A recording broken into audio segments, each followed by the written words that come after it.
2:50咧，好多火燭車聲。咁隔離屋嗰位小姐咧，佢啱樓下衝上嚟，個邱生快啲走啊！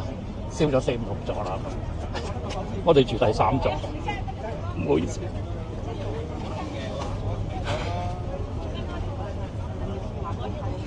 我哋住第3座，但係而家我間屋最窿㗎啦，肯定乜嘢都冇晒。咁當然啦，罪魁禍首就係因為大維修，建築工人食煙，一定係㗎啦，因為基本上大部分都係外勞。嗱，我費事亂講嘢啦，咪陣間又拉我國安法啦嚇。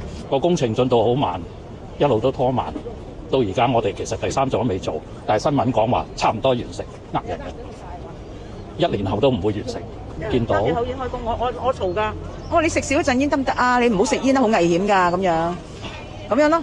咁啊知啊咁樣。你話拉邊個好賠償乜嘢都已成過去，就係自己辛辛苦苦40幾年冇晒，咁係錢嘅問題。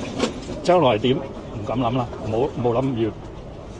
警鐘問過啦，打咗玻璃撳都唔會響，因為剪咗線，亦冇水出。嗰條紅色喉咧冇水出嘅，因為喺做裝修嘅時候直